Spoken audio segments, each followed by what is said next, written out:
In house? Yeah. Yep, Yes, I hope. I am here. You are? Where are you? No. But still, in the meantime, we can give away. Yes, you are Everybody? here. The T-shirt. Where do I find it? Ah, right. Ah, yeah. You gave me a name, so let me just double check. We have one of the winners for the T-shirt. Hold on, I'm just about to find it, and I think, of course, I'm failing at this now because I moved all the way. I'll do that then after. It's Bella. Bella something isn't accurate enough. So there was a person called Bella who is posting on Instagram a lot. So if that's you, then please come to where? To reception area? Come here after we finish this kind of couple of sessions, and we'll get you a little present, right? Bella what? Okay, we'll find out in a moment, I'm sure. In the meantime, Sagi, how are you feeling today? All good, man. Feeling great. Look at you, like all these incredible people came here. Thank you guys for coming. Well, thank you for coming, of course, indeed. A lot of people didn't, you know? Yes. So, question for you. We just had a little conversation in the morning about taxi drivers.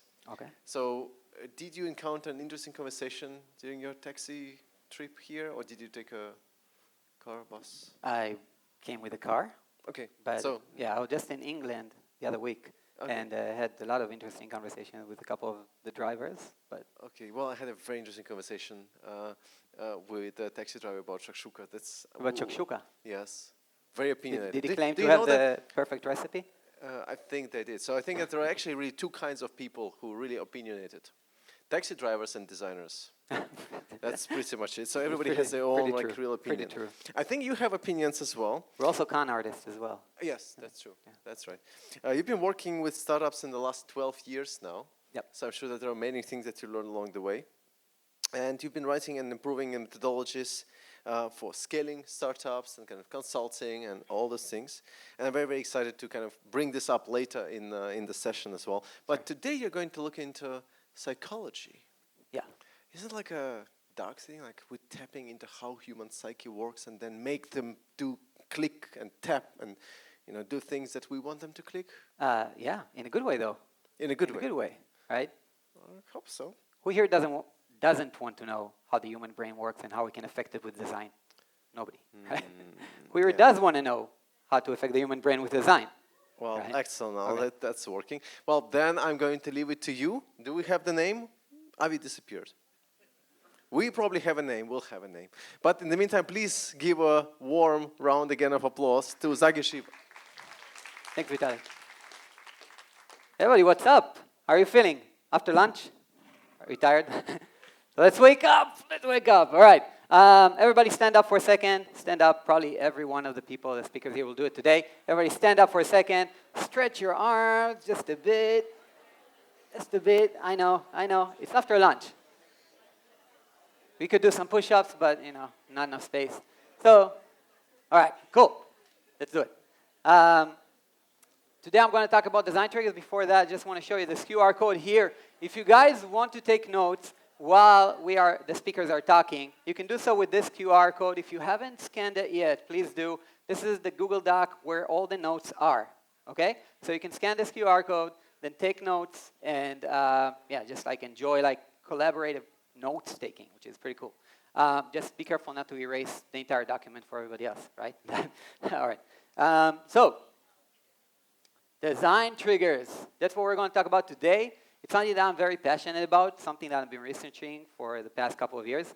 And I want to ask you, what do you think is the purpose of great design? Just one word. Throw it to me. Solution. A solution to problem. Great. What else? Change? Okay, change, introducing change. Awesome. What else? What makes a great design? A good experience, right? What else? What are some of the metrics that you guys are looking for in your organizations? Engagement. What else? Happiness. Customer happiness. That's true. Sorry? What did you say? I said accuracy. So setting a goal, right? Some kind of KPI, and then saying if we're accurate on hitting that goal.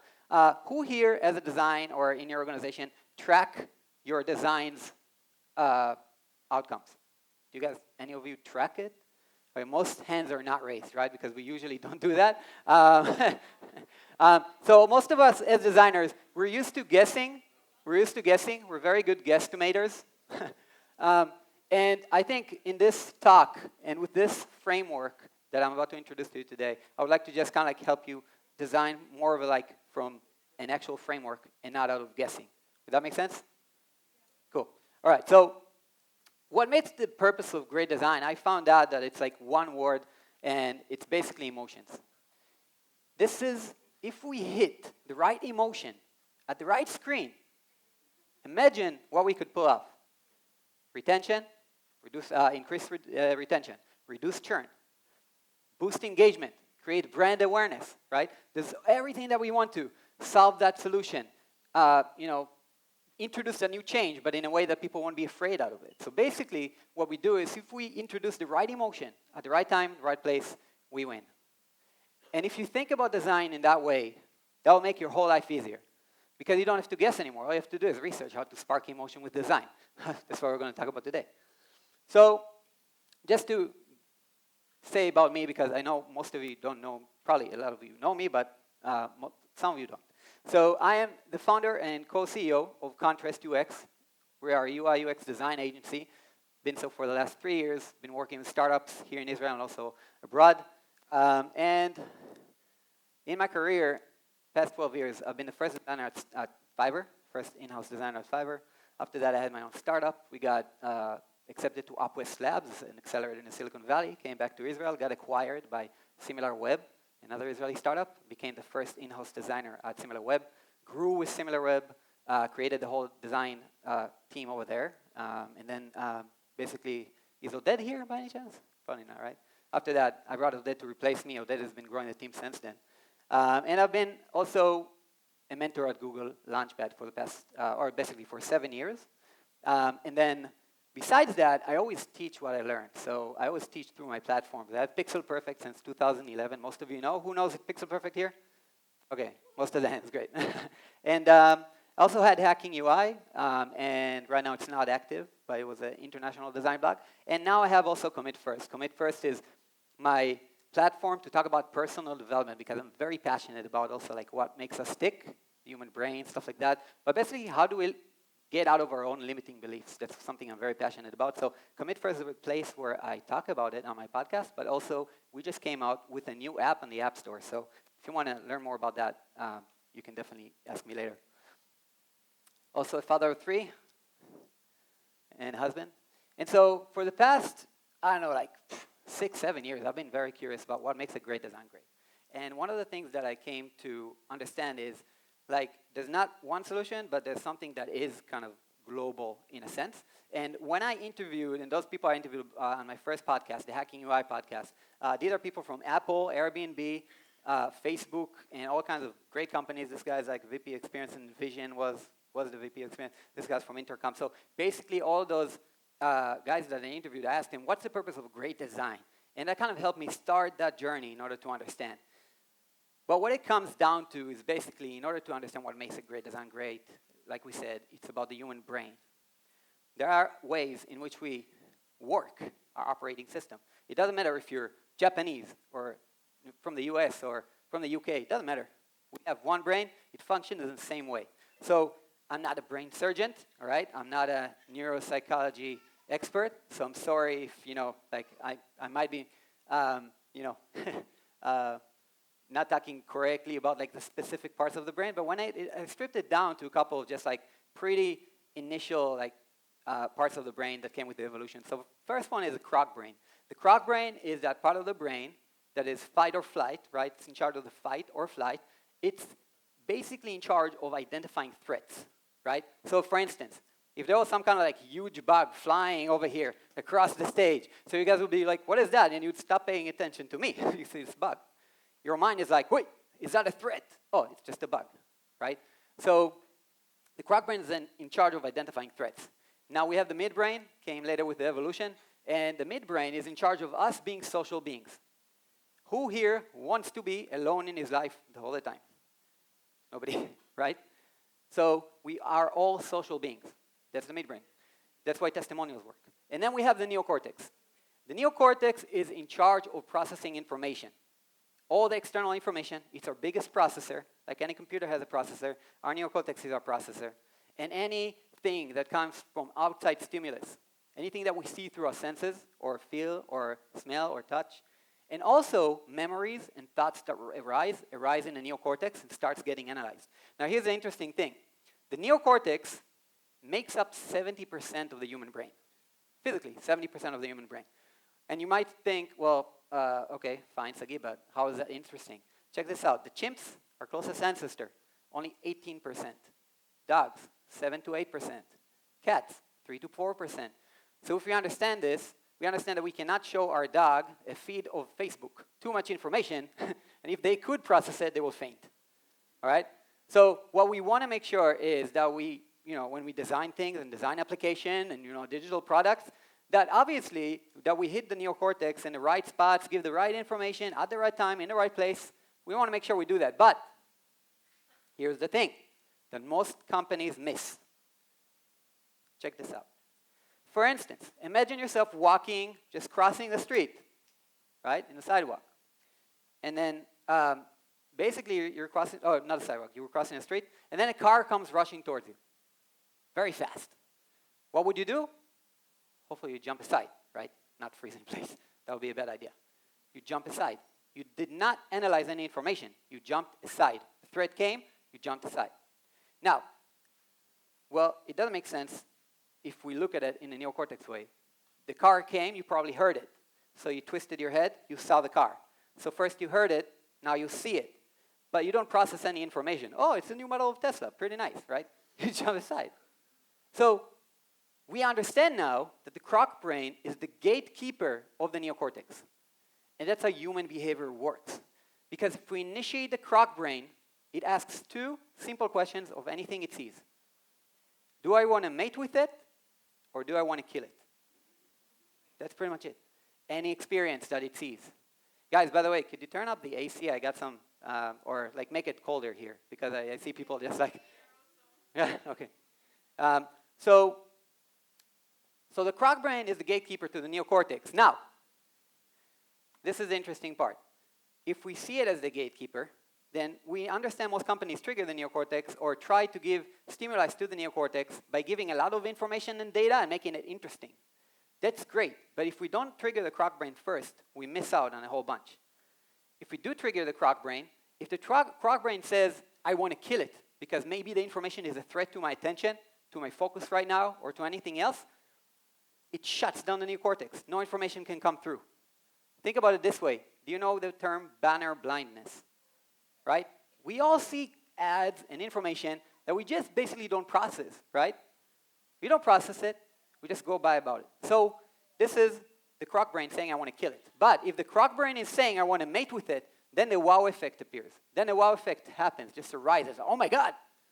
It sends it back to the amygdala. Amygdala drops chemicals into your brain and you have feeling. And now, no matter what you saw, you want to have it. Your croc brain becomes your best salesperson. It tells the neocortex, hey neocortex, go fetch me some information. And it better make sense. Okay, Sagi, how does it apply to actual digital products? Let's get into it. So, you know this? Croc brain, all of us. We go into such a store and the croc brain triggers. So I want to talk to you about the great effect. How does this affect the companies that we work for and our power as designers, as design agents in the company? To illustrate this great effect, I want to talk to you about the pen.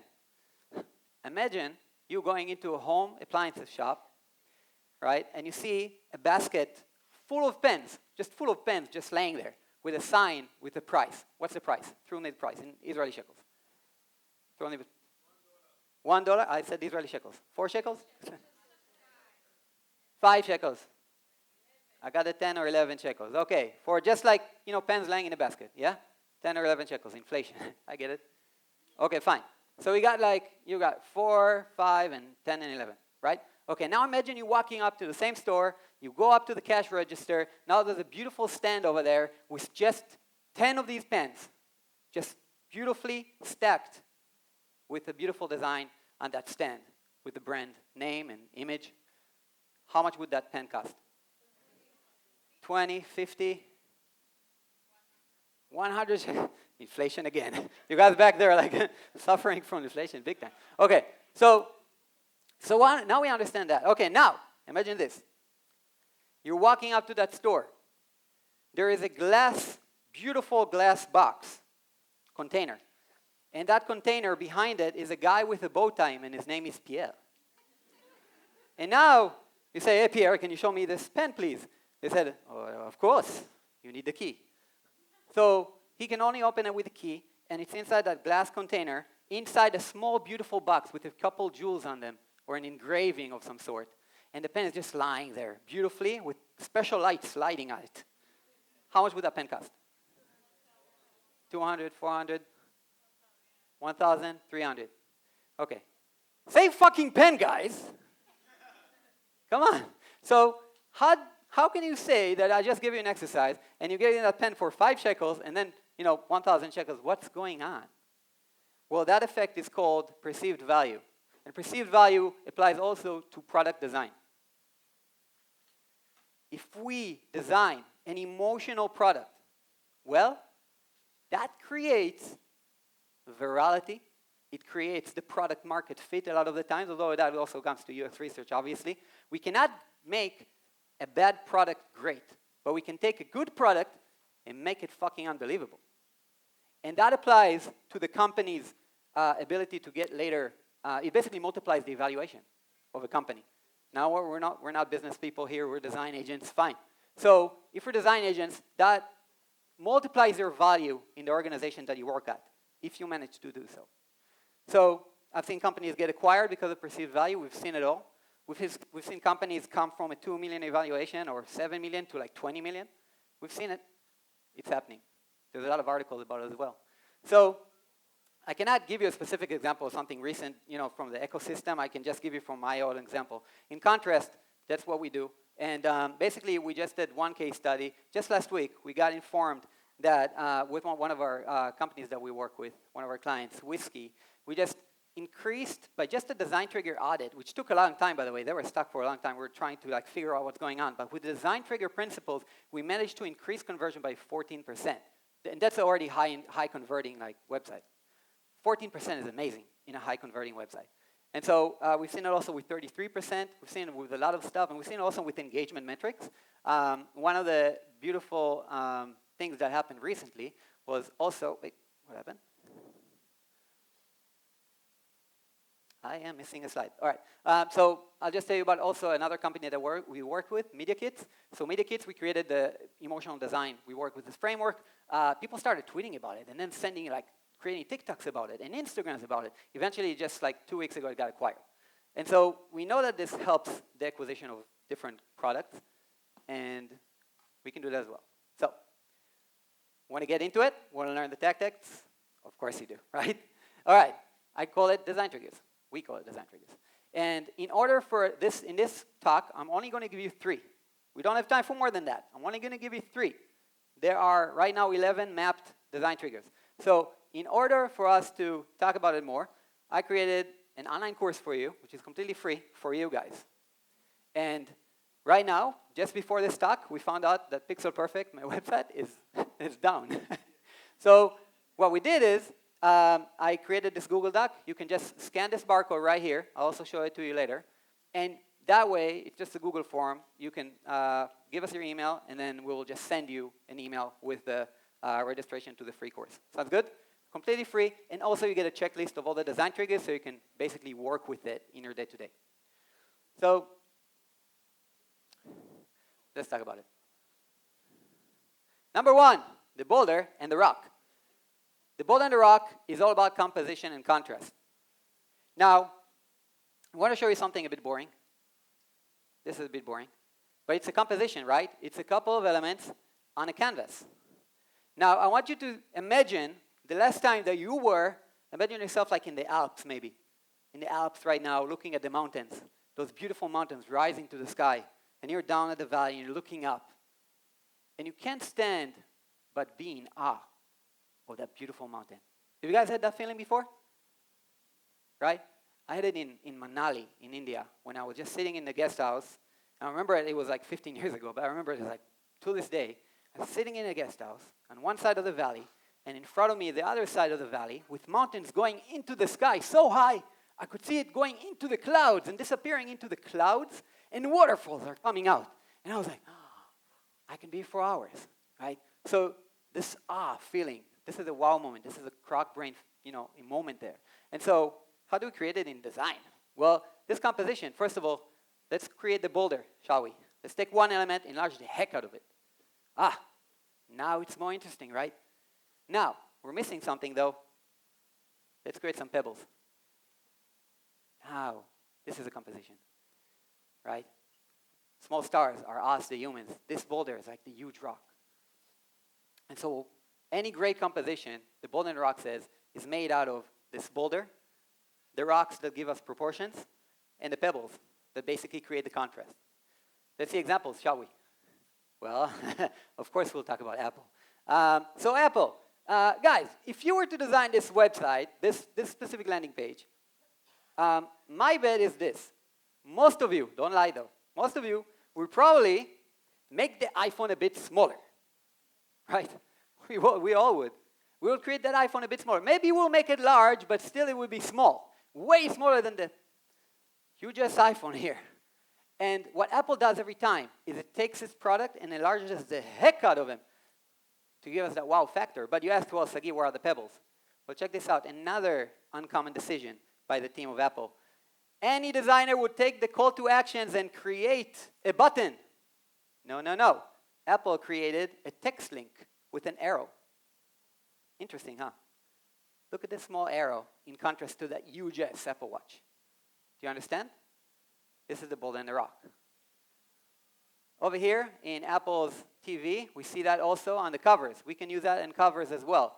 Look at the Boulder The Rock effect. Huge element, huge picture, rocks, and the pebbles down there. TikTok. We are the boulder, right? We are the boulders. Well, Sagi, where are the pebbles? Well, the labels are the pebbles. And also they had this like notes, the notes that came out from here, they stopped with it. I think that they thought it was like too cute. But the notes that were coming from here were perfect because they were also with motion, and motion is another design trigger. So basically, TikTok does it. Spotify stole it from TikTok, obviously. Instagram Reels stole it from TikTok. No way to not steal from TikTok. And so, Fiverr, local, right? So, any Fiverrs here? Not today. Okay.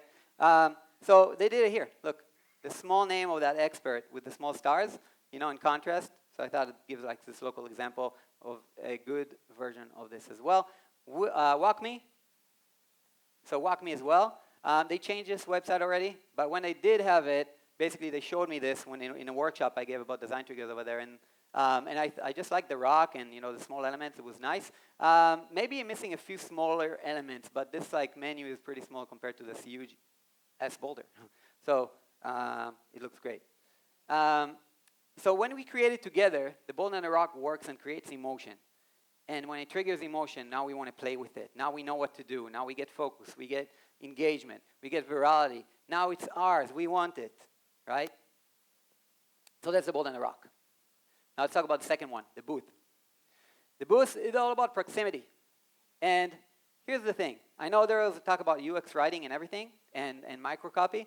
Now, it's true, and I'm going to just like attack it from a different level here. So if I was to say, talk to someone like this, hey, Chris, I got this new thing. It's called design triggers.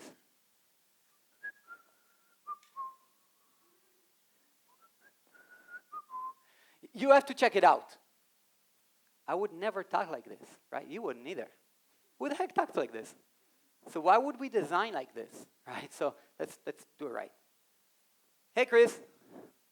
So I had this new thing. It's called design triggers. You have to check it out. You see, there was a small pause. And when a small pause, now I'm talking like a human being. That's why I call it the booth, because we got to design the way we talk, right? We got to design the way we talk. And our micro messages and our typographical blocks should be the same. Don't distance the button too much from the text. Don't distance the subtitle from the title too much. Don't do it for the sake of design. Do it right. Do it like we talk to someone at a booth at a conference. If you were a representative in a booth at a conference, how would you talk to people? That's how you should design. And now I want you to think about it in a croc brain way. If now I come and talk to you like a robot, I walk on stage, I be all monotonic after lunch, you guys would be sleeping, yeah, right? So I don't want to do that. I want to walk. I want to animate myself. I want to get some, tonation in there. That's the only way to keep you guys awake. So now, this is the way we want to talk. We want to understand how do we want to be perceived as. And we want to not trigger the croc brain to say, oh, I want to kill it. It's, a threat to my attention, a threat to my anything, to my awareness. And so that's how we should do that. Webflow, good example here. Waze, great example. I click where to, and then the where to basically takes me now, and it kind of talks to me with design. It's like, where to? Oh, where to? Do you want to find some parking spots, some gas stations? Where do you want to go? Do you want to go maybe to your favorites or history? It talks to me. Great example, Airbnb. Start your search. Okay, where do you want to go? Fine, simple like a booth at a conference. Let's design in the same way. Bad example, Apple. Sorry, the great ones are making mistakes as well. I have an alarm set up, but it tells me there's no alarm. I should set it up. What the heck's going on? So basically, it just wanted to notify me about some automated, alarms that I can create for the morning. But basically, it didn't work. Bad example. Bad example. So map out your entire marketing strategy in one page. Huge gap over here. Another subtitle, huge gap, a button. And they tried to match it to be in the same height as the main character, but they killed the Boulder The Rock effect. And they also made a huge problem with colors. So the colors is the next and last thing we're going to talk about in this talk. So Color Triad, just to show it. The Color Triad. The Color Triad is all about how we designers have got it all wrong when it comes to colors. Check this out. All of us that went to design school or learned design in some way or another, we learned about the color wheel, right? That's fine, matching colors. Well, it doesn't work like that in the big apps that we all use. Maybe in branding, not in apps. When we create, for instance, a website that has a lot of, fluff, just a lot of rows of different colors. No focus, no attention, threat to my focus. Crockbrain says I want to kill it. But if we create beautiful design that is the ultimate contrast between blacks and whites and one call to action color that's only used as a spice, we win. Okay? So basically, also in apps, I see too many apps out there with really so many colors because the brand had 2 colors. Well, that's not a way to go. We need to clean it up. So let's see some examples. Airbnb, check this out. Now, you see that everything is blacks or grays, but the blacks, the whites, you don't see icons colored in the magenta. You see it only as a spice, only in very specific places, right? White on white, that's all you got. You don't need more than that. That's all we need. But when we need it, the call to action is here, in that magenta color. Facebook, same thing. Facebook Messenger, same freaking thing. Now here, we see introduced what's called functional colors. Functional colors are the colors that are green and red for errors, or green for online or approval, right? We have functional colors. And the last thing, this is YouTube. I just want to introduce to you also what's called background colors. So background colors are colors that we can use. Now we can take the color wheel, but let's turn them to opacity of 7%. They're not saturated. You see this background color. It looks beautiful, and we can use them, and they would not threat the call to action color. Fiverr, great example. They could have used anything but black, but they put black here. You can do it in dashboard as well. No need to color code every single thing on your freaking dashboard. We can create beautiful, elegant dashboards as well. Google Home, great example as well, for making that background color on the cards. So their blue is kind of like the call to action color. And look at those beautiful colors here on, this is a pretty good screen, by the way. So you see the background colors in use. Fiverr, another great example. And that's a bad example. Don't overdo your call to action color. Do not overdo your call to action color. This has the croc brain screaming, I want to kill it. Okay, let's recap. 3 items. 1, Boulder The Rock. Go back to your designs tomorrow, even today. Check out, do you have one big element that you can enlarge? Do you have enough contrast? Do you have pebbles? If not, create them. 2, the booth. Are you talking to someone or are you just writing copy? There's a difference. Talk to the person. Your app, throughout all the screens, each and every screen, and throughout the whole screens, should talk to a person like you talk at a booth at a conference.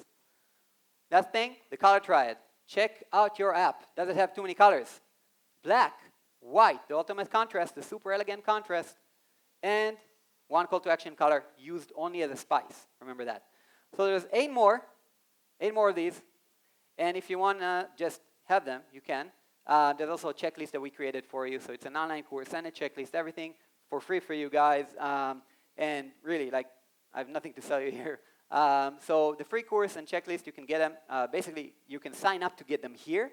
This is just a Google form right now because the site is down. But hopefully later today we'll be able to fix that problem and deliver that to you via email. Okay? So you can sign up here through this QR code. And remember, guys, just hit the croc brain.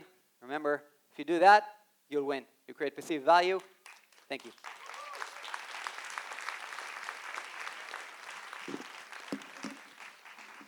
Thank you so much, Sagi. Would you like to join me for a little conversation?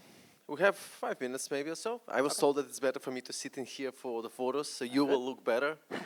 Right? Excellent. Oh, here's a microphone. That's okay. I need this, right? All right, the headset. Well, we just had a question, then somebody deleted it after all. That's a little bit sad, but that's okay. We have some other questions coming as well. I like the thing that you mentioned, which kind of really got me to thinking, which was we've got to design the way we talk. And I'm wondering, why do you think that is that we try to maybe exaggerate or we try to bring attention to, in a different way? Like, why are we doing this in the first place? Is it just because of the aesthetics, because of design, we feel like something would work better if it's done this way? Why do we kind of avoid this even simple way of just have this text just the way you speak to regular people? I think I will be fully transparent about what about why I think that is. I think we are very development oriented, especially here in Israel, by the way. And I think a lot of the times we miss out, like we want to have it right and we want to deliver the right information at the right time. Mm-hmm. And that takes a lot of focus from most of the product team. And therefore, sometimes we don't get it through in the right way. But also, I think a lot of designers, at least that's what I'm experiencing, are kind of shying away from writing copy. They're like, oh, that's the copyright or the microcopy, the UX writing people's job, where in most cases there's no UX writing people yet, in most companies.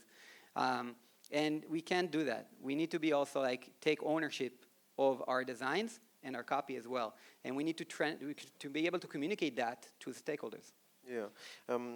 Another thing that I find quite interesting in corporations big and small is that while in the past it was all about, okay, what was our growth in Twitter followers? What is our growth in Facebook likes and all of that? I mean, I remember 10 years ago I would be sitting in this meeting and there would be this main massive goal. We need to get 20,000 more people within the next 6 months. I'm like, just the numbers, just numbers. And it feels like now, even, I don't know, maybe this is also my feeling, but even if you have, let's say, 2,000 people, 2,500 people on Twitter, but they're engaged, that's so much more value, right? Right, so we value engagement more nowadays. Yeah, so engagement and all that. Do you feel like in companies there is this understanding that numbers is not the only thing, that again, getting people involved, getting emotional connections with them, that is important, or we're still driven very much by metrics?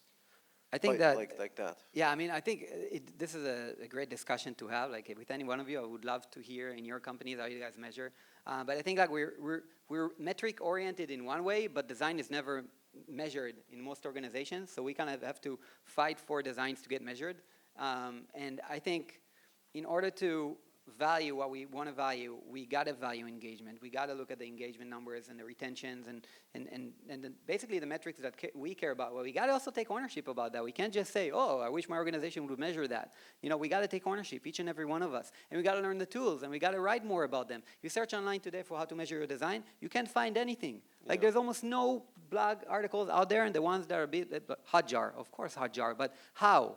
Like, and how do you use these tools? And how do you get the, developers to also kind of want to put that code in order for us to measure these metrics. Not enough content about it. I would wish people would create more, and there's something we're working at Contrast right now. Yeah, and also just I have to ask this question. So martial arts, you have to tell the story about martial arts. Martial arts. All right, that's not a big story.